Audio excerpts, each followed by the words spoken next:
सभी श्याम प्रेमियों को जय श्री श्याम, जय श्री राधे कृष्णा और केशव चैनल में आप सबका स्वागत है। कैसे हैं आप सब? उम्मीद करते हैं श्याम बाबा की कृपा सब पर बनी होगी। सभी अपने अपने घरों में स्वस्थ रहें, सुरक्षित रहें, यही कामना के एक वीडियो और लेकर आपके सामने उपस्थित हुई हूँ कि लड्डू गोपाल को गर्मियों में कैसे रखें। बहुत ज़्यादा गर्मी हो चुकी है, इससे रिलेटेड मैंने एक वीडियो पहले भी डाला है। तो लड्डू गोपाल जी की गर्मियों में कैसे सेवा की जाए, कि गर्मी बहुत ज़्यादा हो चुकी है। तो स्टार्ट करते हैं अपनी वीडियो को। कहते हैं लड्डू गोपाल को जो लड्डू गोपाल की मन से और तन से सेवा करते हैं उन्हें पता है कि लड्डू गोपाल क्या हैं क्या नहीं हैं। एक श्लोक के शब्द के साथ मैं ये वीडियो स्टार्ट करना चाहती हूँ। बैठ नज़दीक तू सांवरे के, बैठ नज़दीक तू सांवरे के, तार से तार जुड़ने लगेगा। देख नज़रों से नज़रें मिला के, देख तू नज़रों से नज़रें मिला के, बात तुझसे वो करने लगेगा। इसका अर्थ सभी को समझ आ ही गया होगा, हिंदी में बता देती हूँ। जब हम लड्डू गोपाल की सेवा करते हैं, उनके पास बैठे अपने बच्चे की तरह उनसे बातें करें, तो आप देखें कि लड्डू गोपाल हमसे कैसे बातें करते हैं। जब उनसे हमारी नज़रों से नज़रें मिलती हैं ना, तो उनकी नज़रें ही हमारी नज़रों से मिलती हैं। हमारी नज़रें फिर और कुछ देखना चाहती ही नहीं। की जाए तो जैसे हिंदू धर्म में भगवान कृष्ण की पूजा की बड़ी मान्यता है। वहीं आमतौर पर सभी घरों में आजकल कान्हा जी के बाल स्वरूप को रखा जा रहा है। ये एक ट्रेंड भी चल रहा है कि देखो देख एक दूसरे के कान्हा जी को मैं भी कान्हा जी ले आऊँगी, मैं भी कान्हा जी की सेवा करूँगी। मैंने पिछली वीडियो में भी बताया है कि सब लाना चाहते हैं, पर कुछ तथ्यों की वजह से, कुछ गलत बातों की वजह से कोई उनकी सेवा नहीं कर पाता है। लड्डू गोपाल की बाल स्वरूप में सेवा की जाती है। माना जाता है कि जिन घरों में लड्डू गोपाल जी विराजित होते हैं, वहाँ उनकी पूजा के दौरान कुछ खास बातों का ध्यान रखना चाहिए। नियम तो हैं, पर इतने सख्त नियम नहीं हैं जिनसे हम डर जाएं। हाँ, ये है कि उनको कभी झूठे हाथ ना लगाएं, उन्हें अपने बाल स्वरूप में रखें, अपने प्यार से उनको बच्चे की तरह रखें। सूचे और झूठे का तो हमें ध्यान रखना ही चाहिए। समय समय पर उनको पानी की व्यवस्था, खाने पीने की व्यवस्था ध्यान में रखनी चाहिए। तो आइए जानते हैं किन बातों का ध्यान रखना चाहिए। मैं पहले भी बता चुकी हूँ कि अधिकतर लोग जो हैं बाल गोपाल को, लड्डू गोपाल को जन्माष्टमी के दिन ही लाते हैं। उनका घर में आने का जब आपको स्वप्न आए, जब आपका मन करे, तभी आप लड्डू गोपाल को अपने घर में ला सकती हैं। कोई ज़रूरी नहीं कि आप जन्माष्टमी पे ही लाएं। जब आपका मन करे, जब आपका दिल गवाही करे कि आपको आज लड्डू गोपाल को लाना है, वो ही दिन आपके लिए शुभ माना जाता है। देखिए, जैसे मान्यता है कि जिन घरों में लड्डू गोपाल की पूजा की जाती है, उन्हें लड्डू गोपाल को नियमित रूप से स्नान कराना चाहिए। हर दिन उनके वस्त्र बदलने चाहिए। लड्डू गोपाल की सेवा एक छोटे बच्चे की तरह ही की जाती है। रोजाना लड्डू गोपाल को नहलाकर, इत्र लगाकर, सुंदर कपड़े पहनाकर, चंदन का टीका लगाकर, नए नए वस्त्र पहनाकर, उन्हें हल्के फुल्के श्रृंगार कर कर उनको तैयार करें। और एक बात का खास ध्यान रखें, जब उनको आसन पर बिठा दें, जब उनका पूरा श्रृंगार हो, तो एक नज़र का टीका ज़रूर लगाएं। जैसे माएँ अपने बच्चे को पूरा तैयार करने के बाद काजल लगाती हैं, काजल के बाद उनको नज़र का टीका लगाती हैं, उसी तरीके से हमें भी नज़र का टीका लगाना चाहिए। लड्डू गोपाल को घर में लाने से पहले आप अपना मन ज़रूर बना लें कि आपको लड्डू गोपाल घर में लाने हैं। जैसे आप घर में और सदस्यों की सेवा करते हैं, माँ बाप की, भाई बहन की, हर चीज़ का ख्याल रखते हैं, ऐसे ही आपको लड्डू गोपाल की भी हर बात का ध्यान रखना होगा। साथ में खान पान का पूरा ध्यान रखें। जैसे हमारे घर में छोटे छोटे बच्चे ज़िद करते हैं ना, कोई भी चीज़ आएगी सबसे पहले लेते हैं, तो ऐसे ही लड्डू गोपाल का भी ध्यान रखना है। घर में कोई भी चीज़ आए, वो सबसे पहले लड्डू गोपाल को भोग लगती है। लड्डू गोपाल इसलिए बोला जाता है क्योंकि ये बहुत नटखट हैं। देखिए, इनके हाथ में भी लड्डू होते हैं, दोनों हाथों को लेके चले थे लड्डू को। इनकी चलने की मुद्रा ही है, आप गौर से देखिए। तो हर चीज़ में सबसे पहले आपके खुद के बच्चों से पहले आपको लड्डू गोपाल को रखना होगा। आप अपने घर में लहसुन प्याज का यूज़ करते हैं, तो लड्डू गोपाल के भोजन में कभी भी लहसुन प्याज का उपयोग नहीं होता है, क्योंकि लहसुन प्याज एक तामसिक भोजन है और लड्डू गोपाल को तामसिक भोजन नहीं लगता, लहसुन प्याज का उपयोग नहीं होता। अब बलता तो सभी ये कहते हैं कि हम लोग लहसुन प्याज खाते हैं और लड्डू गोपाल को कोई दही से, कोई मलाई से भोग लगा देता है। तो देखिए, डेली डेली दही का उपयोग अच्छा है गर्मियों में करें। उनका भी मन करता है नए नए पकवान खाने का। नई नई चीज़ें खाने का। वो बहुत चंचल है। जैसे आप अपने बच्चों का ख्याल रखती हैं, मैं बार बार बोल रही हूँ, वैसे ही आपको लड्डू गोपाल की भी सेवा करनी होगी, उसकी भी खुशियों का ख्याल करना होगा। उन्हें हमेशा सात्विक भोजन दें, ठंडा भोजन दें, गर्मियों में हर चीज़ का ध्यान रखें। आप देखिए, मैंने बिल्कुल ही हल्के कपड़े पहना रखे हैं, भारी वस्त्र नहीं पहनाए हैं, बहुत हल्के वस्त्र में पहना रखे हैं, और ना ही इतना भारी श्रृंगार किया है। इतनी गर्मी में हम ही इतना हैवी श्रृंगार नहीं कर पाते हैं, थोड़ा सा पहनते हैं ज्वेलरी, वही हमें खाती है। तो ये तो छोटे से बाल गोपाल हैं, इन्हें तुलसी की माला और एक विजंती माला ही धारण करवाएं। गर्मियों में कम से कम श्रृंगार करें। और जब भी आप कान्हा जी को भोग लगाएं तो शुद्धता का ज़रूर ध्यान रखें, उन्हें क्या खिला रहे हैं इस चीज़ का ध्यान रखें। ठंडी चीज़ों का सेवन कराएं, गर्मी बहुत ज़्यादा है। लड्डू गोपाल को घर में अकेला कभी नहीं छोड़ा जाता, कभी घर में अकेला नहीं छोड़ा जाता है। इनके साथ कोई ना कोई ज़रूर होना चाहिए। आप सोच समझ कर अपने घर में लड्डू गोपाल लाएं, क्योंकि ये एक छोटे से बेबी हैं, बच्चे हैं, इनको अकेला नहीं छोड़ सकते आप। इनके साथ ज़रूर रहना चाहिए कोई। अगर आप आसपास कहीं जा रहे हैं तो अपने साथ अपने लड्डू गोपाल को लेकर जाएं, अन्यथा आप किसी भी अपने फ्रेंड के घर में दे सकते हैं। इनको बंद कमरे में नहीं रख सकते। इनकी गर्मी सर्दी का प्रॉपर ध्यान रखें। जैसे सर्दियों में गर्म पानी से नहलाया जाता है, तो गर्मियों में इनको ठंडे और ताज़े पानी से नहलाएं। अच्छे स्वस्थ कपड़े पहनाएं, चंदन ज़रूर लगाएं, इत्र की मालिश ज़रूर रखें। और एक ख़ास बात का ध्यान रखें, ठाकुर जी को उठाने बिठाने में कभी भी अंगूठे का इस्तेमाल नहीं होता है। अंगूठा हमारे शरीर का बहुत सख्त भाग होता है, हाथों का बहुत सख्त भाग होता है। अगर अंगूठे का उपयोग आपने किया है, जिस जगह आपका अंगूठा लगा है वहाँ पे ठाकुर जी की मालिश ज़रूर करें, क्योंकि उनको उससे तकलीफ़ होती है। ये बहुत कोमल शरीर के होते हैं, इन्हें बहुत प्यार से उठाया बिठाया जाता है। अगर आपके लड्डू गोपाल बहुत भारी हैं, अगर उसमें अंगूठे का उपयोग हो रहा है, तो उस अंगूठा जहाँ आपका लगा है उस हिस्से को आप सहला सकती हैं। जी की तो सभी ने सुनी है, तो इसमें एक भाव मेरा भी है। कहते हैं ना, ये है भूखा तेरे प्यार का, ये है भूखा तेरे प्यार का, नंगे पैरों से दौड़ा आता है। सुदामा के लिए दौड़ कर आए थे। जितना आप लड्डू गोपाल से अपना प्रेम दिखाओगे, प्रेम करोगे, उतना आपकी तरफ ये बढ़ता चला जाएगा। कहने का अर्थ मेरा ये है, जितना आप लड्डू गोपाल के साथ बैठकर बातें करेंगे, उनके साथ अपने दुख सुख बतलाएंगे, बातचीत करेंगे, ये उसमें खोएगा और हर बात का आपको जवाब मिलेगा। आप एक बार इनके पास बैठकर इनसे बातें करो, आपको पता चल जाएगा कि ये आपकी बातें कैसे सुनता है। हमेशा अपना दुख ही नहीं सुनाना। हर बार मैंने सुना है कि आप कान्हा जी से अपना दुख सुनाइए। अरे हम दुख और सुख दोनों ही सुनाने चाहिए। आप दुख बता रहे हैं तो लड्डू गोपाल से अपने सुख की भी बताएं। उनको धन्यवाद दीजिए कि आपकी कृपा से मेरे घर में सुख आया है, आपकी कृपा से मेरा ये काम बन गया है, आपकी दया से आप जब से मेरे घर में आए हो मेरे घर में खुशियाँ आई हैं। देखिए, दुख हम किसी को भी बता सकते हैं, अपना सुख और दुख दोनों ही ठाकुर जी के साथ बांटें। आपको कुछ भी मिल रहा है वो ठाकुर की कृपा है। मैं आपको कुछ पॉइंट बताती हूँ लड्डू गोपाल की सेवा के। सबसे पहले तो ये बात मन में बिठा लें, बहुत आवश्यक है कि जिस घर में लड्डू गोपाल जी का प्रवेश हो जाता है वो घर लड्डू गोपाल जी का हो जाता है। इसलिए मेरा घर का भाव मन से ख़त्म कर देना चाहिए। अब वह लड्डू गोपाल जी का घर हो गया। दूसरी विशेष बात यह है कि लड्डू गोपाल जी आपके परिवार के सदस्य हैं। सत्य तो कहा जाए कि अब आपका परिवार लड्डू गोपाल जी का परिवार है।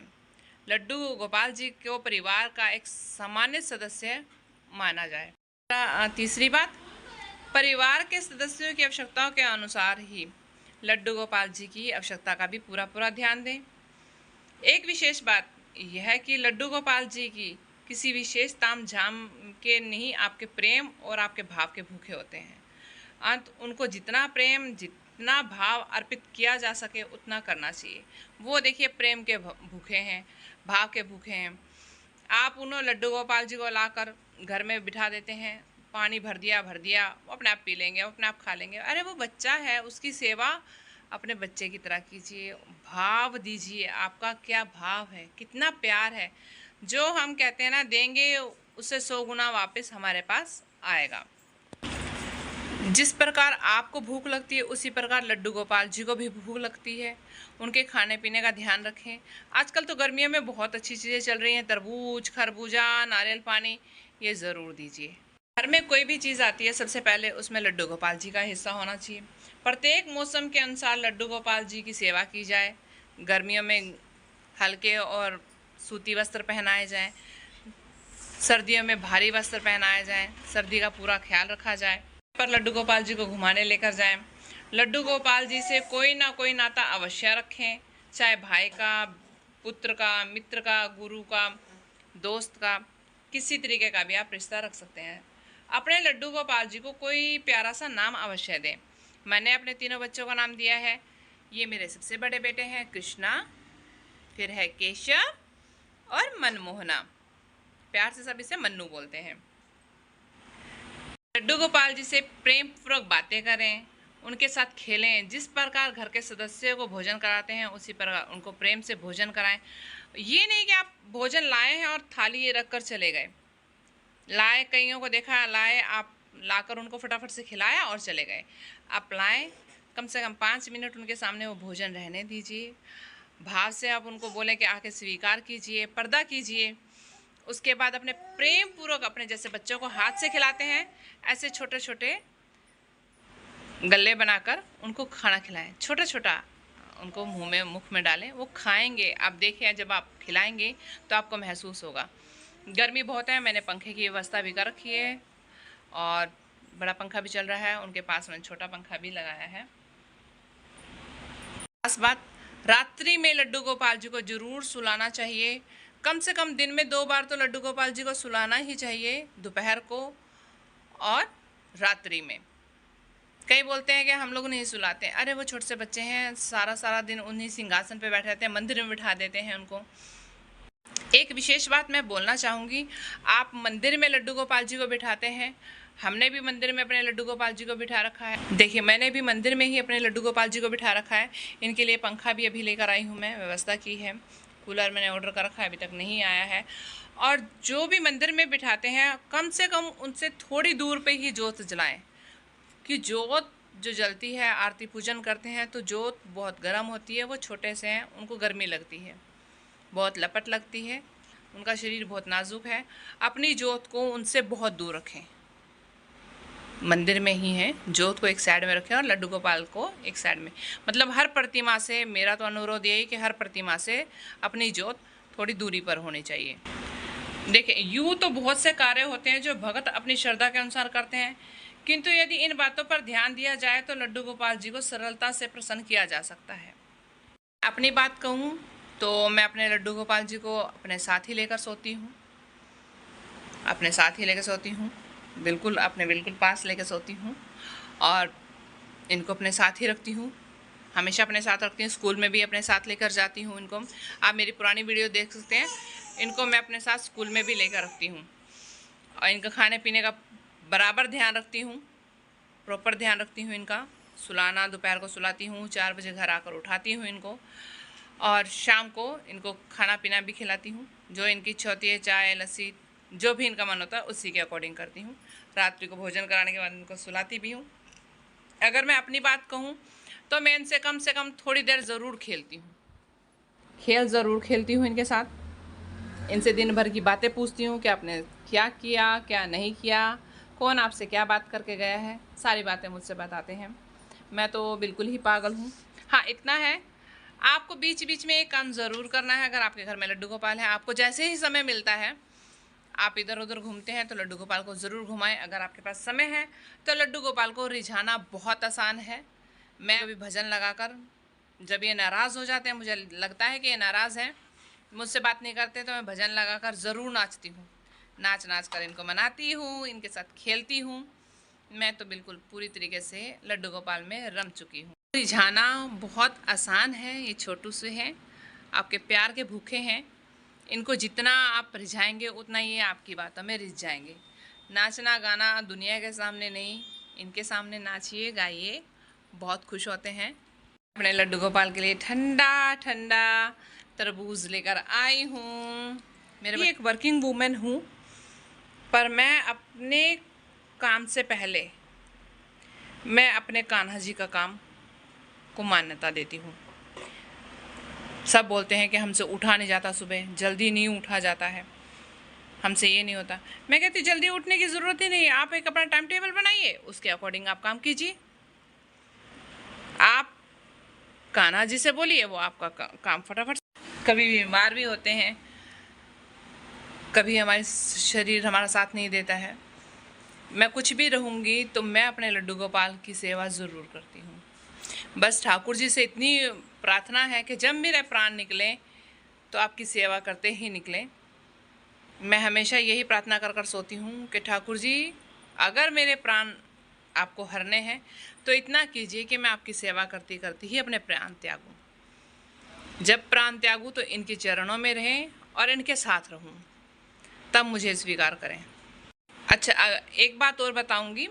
अगर आप घर से बाहर जा रहे हैं थोड़ी देर के लिए, तो आप इनके सामने खिलौने या कोई अच्छी सी चीज़, टीवी, मोबाइल, कुछ ऐसा चलाकर ज़रूर जाएं। जहां अगर आपको लगता है 5-10 मिनट के लिए आप जा रहे हैं, इनको नहीं लेके जा सकते, तो आप इनके सामने खिलौने या आप टीवी चलाकर छोड़कर जा सकती हैं।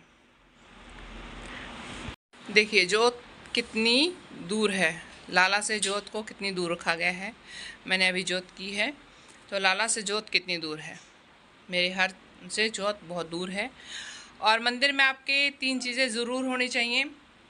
पहला है दर्पण, कान्हा जी का दर्पण। कान्हा जी को दर्पण ज़रूर दिखाएं। हम अगर पूरा तैयार हो जाते हैं तो हम भी शीशा ज़रूर देखते हैं, तो कान्हा जी को भी दर्पण ज़रूर दिखाएं, दर्पण सेवा ज़रूर दें। पानी, ठंडे पानी की व्यवस्था रखें, बार बार पानी को चेंज करें, 2 घंटे में पानी को चेंज करें। और तीसरा सबसे महत्वपूर्ण, मोर पंख ही ज़रूर होनी चाहिए। बच्चों की नज़र लगती है तो हम लोग नज़र उतारते हैं। जब हमारे पास मोर पंखी होती है, देखिए मेरे पास मोर पंखी है, मेरे तो मंदिर में मोर पंखी है ही। देखिए बहुत मोर पंखी है मेरे पास, मैंने जगह जगह मोर पंखी लगा रखी है, क्योंकि कान्हा जी को मोर बहुत प्रिय है। आप कान्हा जी का इस तरीके से झाड़ा दे दें मोर पंखी से, देखिए इस तरीके से झाड़ा दे दें तो उनकी नज़र उतर जाती है। बहुत से आते हैं दिन में देखने के लिए, मिलने के लिए, घूमते हैं फिरते हैं बच्चे, बहुत नज़र लगती है। तो मैं सुबह और शाम पूजा के शाम इनको मोर झाड़ा देती हूँ, मोर झड़ी का झाड़ा देती हूँ। उसके बाद इनके ऊपर से नमक शाम को डेली उतारती हूँ, नमक वार कर नाली में ज़रूर फेंक देती हूँ उसको, या वॉशरूम में जाके फेंक देती हूँ, फ्लश कर देती हूँ उसको। आप अपने कान्हा जी की नज़र ज़रूर उतारें। अपने बच्चों की जैसे आप नज़र उतारती हैं, जिस तरीके से आप अपने बच्चों की नज़र उतारते हैं, उस तरीके से आपको कान्हा जी की भी नज़र उतारनी चाहिए। और एक बात और कहना चाहूँगी, दुनिया के देखो देख मत चलिए कि उसके घर में है, उसने किया मैं वैसे करूँगी, उसने ऐसे किया मैं वैसे करूँगी। नहीं, जब आपका मन कहे, गवाही दे, तभी आप अपने घर में कान्हा जी को लाएं। सभी श्याम प्रेमियों को जय श्री श्याम। इसकी वीडियो आपको पसंद आती है तो प्लीज़ लाइक, शेयर और कमेंट करना मत भूलिए। कमेंट में जय श्री श्याम सभी लिखिए। जय श्री श्याम। सभी श्याम प्रेमियों को जय श्री श्याम, जय श्री राधे।